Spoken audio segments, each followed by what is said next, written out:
আমার নাম নীলা।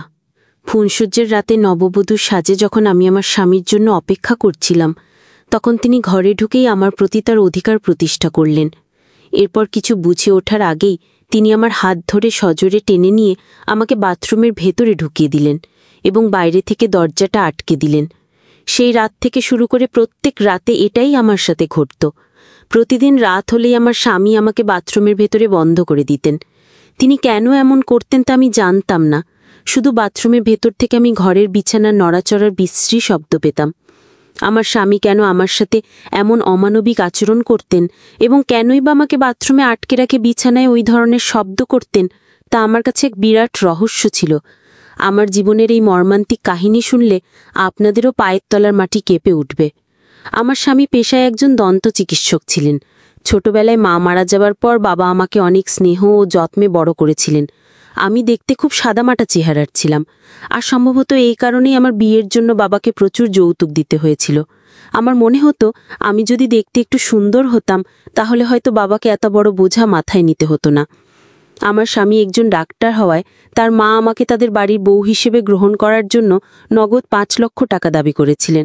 শুধু তাই নয়, ঘরের সমস্ত আসবাবপত্রও তিনি চেয়ে নিয়েছিলেন। যেদিন আমার শাশুড়ি ও আমার স্বামী আমাকে দেখতে এসেছিলেন, সেদিন আমার শাশুড়ি আমার বাবার কাছে পরিষ্কারভাবে সব দাবি খুলে বলেছিলেন যে নগদ ৫ লক্ষ টাকা, ১০ ভরি সোনার গয়না এবং বাড়ির সমস্ত আসবাবপত্র দিতে হবে। আমার বাবা একজন ডাক্তার জামাই পেয়ে আমার সুখের কথা ভেবে সেই বিপুল পরিমাণ যৌতুক দিতে রাজি হয়ে গিয়েছিলেন। বাবা ভেবেছিলেন এত কিছু দিয়ে বিয়ে দিলে আমি হয়তো শ্বশুরবাড়িতে সুখে শান্তিতে থাকতে পারবো। বিয়ের পর যখন শ্বশুরবাড়িতে এলাম তখন আমার শাশুড়ি আমাকে খুব আদর যত্ন করলেন এবং অনেক ভালোবাসা দেখালেন। আমি যখন মাথায় ঘোমটা দিয়ে নিজের ঘরে বিছানায় বসেছিলাম, তার কিছুক্ষণ পরেই আমার স্বামী ঘরে প্রবেশ করলেন।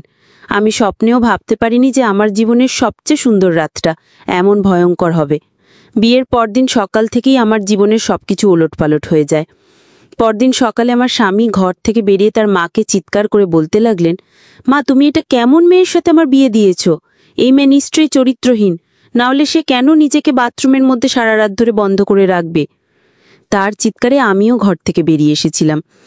আমাকে দেখা মাত্র আমার স্বামী তার মাকে বললেন, মা, তোমার পছন্দের গুণবতী বৌমাকে জিজ্ঞেস করো সে কেন কাল রাতে নিজেকে বাথরুমের মধ্যে আটকে রেখেছিল, কেন সে আমার থেকে দূরে থাকতে চেয়েছিল। এর একটাই মানে হতে পারে যে তার অন্য কোনো পুরুষের সাথে অবৈধ সম্পর্ক রয়েছে।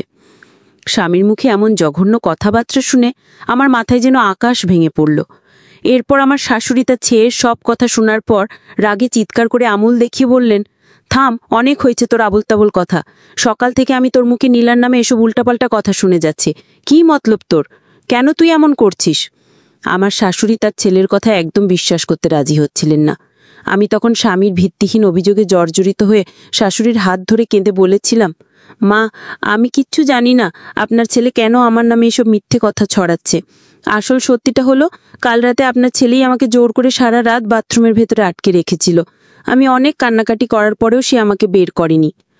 আমার মুখ থেকে সবকিছু শোনার পর আমার শাশুড়ি তার ছেলেকে কঠোরভাবে হুঁশিয়ারি দিয়ে বললেন সে যেন ভবিষ্যতে আমার সাথে আর কোনোদিন এমন খারাপ ব্যবহার না করে।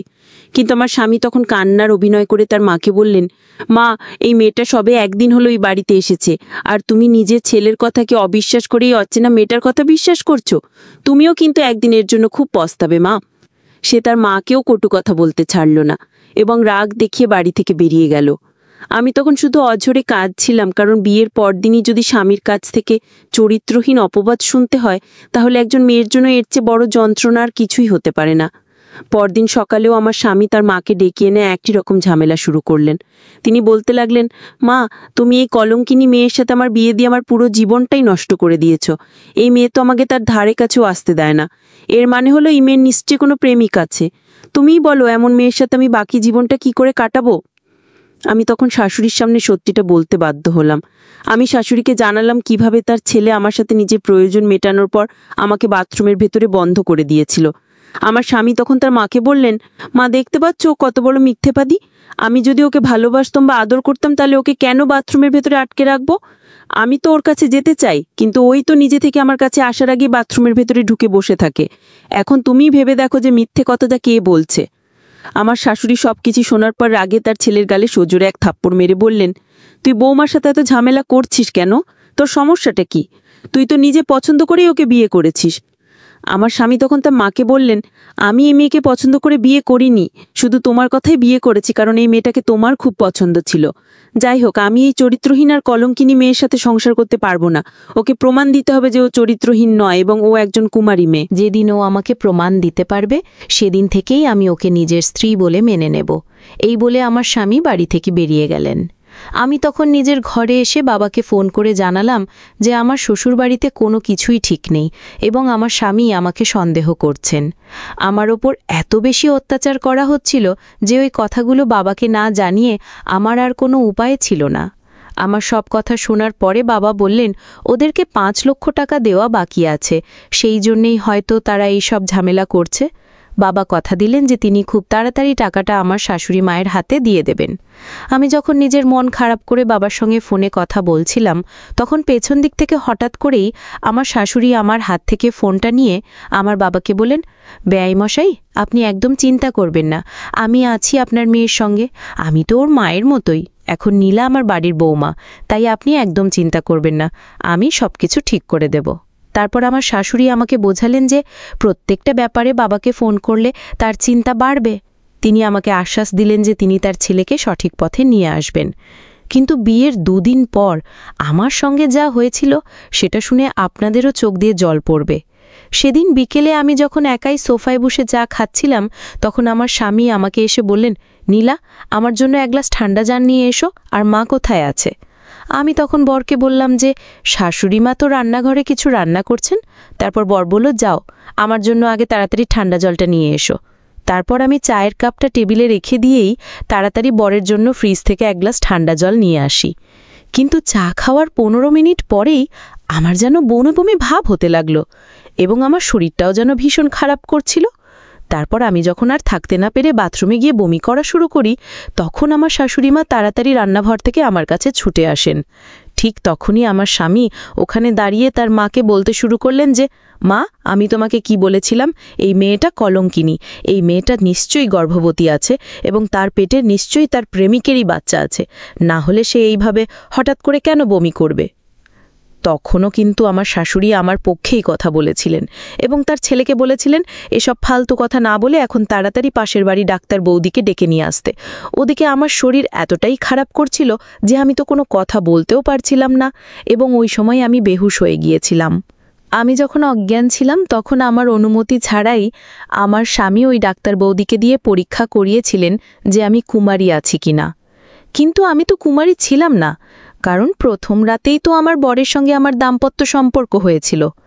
ডাক্তার বৌদি তখন জানিয়েছিলেন যে আমি গর্ভবতী নই, কিন্তু আমি কুমারীও নই। এই কথা শুনে তো আমার স্বামী তার মাকে বলেন, মা, দেখলে তো, যেই মেয়েটা আমাকে নিজের কাছে আসতে দেয়নি সেই মেয়েটার তো কুমারী হওয়া উচিত ছিল, কিন্তু ও তো কুমারী নয়, তার মানে বুঝতে পারছো তো আমার কথাটাই কিন্তু সত্যি। ডাক্তারের চেকআপ করার পরে যখন আমার জ্ঞান ফিরে আসে, তখন আমার নিজের রুম থেকে বেরিয়ে আসতেই আমার স্বামী আমার হাত ধরে টেনে বললেন, তোর মতো কলঙ্কিনী মেয়েকে আমি আর একটা মুহূর্ত এই বাড়িতে থাকতে দেব না, বেরিয়ে যা আমার বাড়ি থেকে। আমি ওই সময় শাশুড়ির পা ধরে বলেছিলাম, মা, আপনি চুপচাপ দাঁড়িয়ে আছেন কেন? আপনিও কি আমাকে বিশ্বাস করেন না? আপনিও কি আমাকে সন্দেহ করছেন? এটা সত্যি যে আমি কুমারী নই, কারণ প্রথম রাতেই তো আপনার ছেলের সঙ্গে আমার সম্পর্ক হয়েছিল, তাহলে আমি কুমারী কিভাবে থাকতে পারি? আমার স্বামী আমার কোনো কথা শুনতে রাজি ছিলেন না। তিনি আমার হাত ধরে টানতে টানতে বাড়ির বাইরে দরজার সামনে নিয়ে যেতেই আমার শাশুড়ি চিৎকার করে তার ছেলেকে বলেন, নীলার হাত ছেড়ে দে, যা সিদ্ধান্ত নেওয়ার আছে সেটা আমি কাল সকালে নেব, কিন্তু আজ ও এই বাড়িতেই থাকবে। আমার স্বামী তখন তার মায়ের ওপর রাগ করে বাড়ি থেকে বেরিয়ে চলে যান। তারপর সেদিন রাতে আমার স্বামী যখন বাড়ি ফিরে আসেন, তখন সে আবার প্রত্যেক দিনের মতোই আমাকে জোর করে বাথরুমের ভেতরে বন্ধ করে দিয়েছিলেন এবং বাথরুমের ভেতরে বসে আমি বিছানার সেই পরিচিত কচকচানির শব্দ শুনতে পেতাম। সেদিন আমার স্বামী যখন আমাকে জোর করে বাথরুমের ভেতরে ভরে দেন, তার কিছুক্ষণ পরেই আমি যখন আবার প্রত্যেক দিনের মতো বাথরুমের ভেতরে বসে বিছানার সেই কচকচানির শব্দ পাই, ঠিক ওই সময় আমি আমার শাশুড়ির আওয়াজ শুনতে পাই। ওই সময় আমার শাশুড়ি আমাদের ঘরের ভেতরে এসে তার ছেলেকে চিৎকার করে বলেছিলেন, ছি, নির্লজ্জ কোথাকার, তুই আমাকে এতদিন ধরে ঠকাচ্ছিলিস। তারপর আমার শাশুড়ি যখন বাথরুমের দরজাটা খুলে আমাকে বের করলেন, তখন তিনি আমাকে জড়িয়ে ধরে নিজের মায়ের মতো করে অনেক স্নেহ করলেন। তারপর বাথরুম থেকে বেরিয়ে আমার স্বামীকে যেই অবস্থায় দেখেছিলাম, সেই অবস্থায় তাদের দুজনকে দেখে তো আমার পায়ের তলা থেকে যেন মাটিটাই সরে গেছিল। আমার স্বামী এক নিষিদ্ধ পল্লীর মেয়ের সঙ্গে সম্পর্কে জড়িত ছিল এবং তাকে নাকি অনেক ভালোবাসত, কিন্তু সে খুব ভালোভাবেই জানত যে তার মা এমন কোনো মেয়েকে জীবনেও নিজের বাড়ির বউ করবে না। তাই আমার স্বামী বাধ্য হয়ে তার মায়ের কথা মতো আমাকে বিয়ে তো করেছিল, কিন্তু আমাকে বাড়ি থেকে বের করার জন্য আমার নামে মিথ্যা অপবাদ দিয়ে চরিত্রহীন প্রমাণ করার অনেক চেষ্টা করেছিল, যাতে তার মা আমাকে বাড়ি থেকে বের করে দেয়। আর এদিকে প্রত্যেকদিন রাতে আমাকে বাথরুমের ভেতরে বন্ধ করে দিয়ে আমার স্বামী নিজের প্রেমিকার সঙ্গে সারা রাত ধরে ফুর্তি করত। আমার শাশুড়ির যখন তার ছেলের ওপরে সন্দেহ হয়েছিল, তখন তার ছেলের ব্যাপারে সত্যিটা জানার জন্য আমার শাশুড়ি আগে থেকেই আমার ঘরের আলমারির পেছনে লুকিয়েছিলেন। আমি আমার শাশুড়িকে বলেছিলাম যে আপনি আমার ঘরে লুকিয়ে থাকলেই সবকিছু দেখতে পাবেন, যে কিভাবে আমার ছেলে আমাকে জোর করে বাথরুমের ভিতরে বন্ধ করে দেয়। আমার কথা মতো আমার শাশুড়ি আমার কথা বিশ্বাস করে সেদিন আগের থেকে আমাদের ঘরের আলমারির পেছনে লুকিয়েছিলেন এবং তার ছেলের ব্যাপারে সবকিছু সত্যি নিজের চোখে দেখতে পেয়ে আমার স্বামীকে ও তার প্রেমিকাকে ওই রাতে ঘাড় ধাক্কা দিয়ে বাড়ি থেকে বের করে দিয়েছিলেন। এমনকি সেদিন আমি যখন অজ্ঞান হয়ে গেছিলাম, সেটার পেছনেও কিন্তু আমার স্বামীরই হাত ছিল।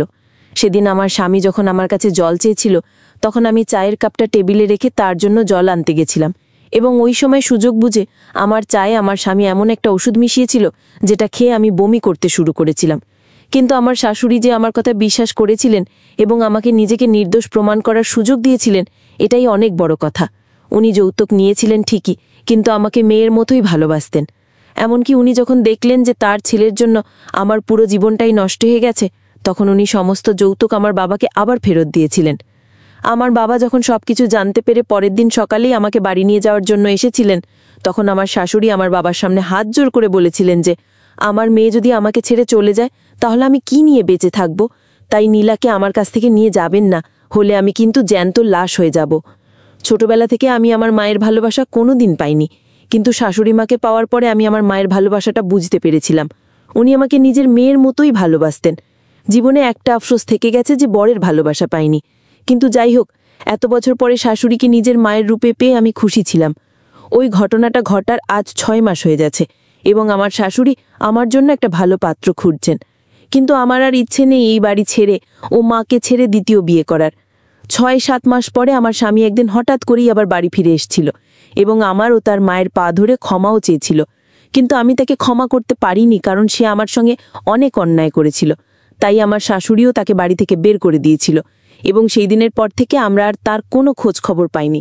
এখন আমি আমার মায়ের সঙ্গে অনেক সুখে আছি এবং ভালো আছি।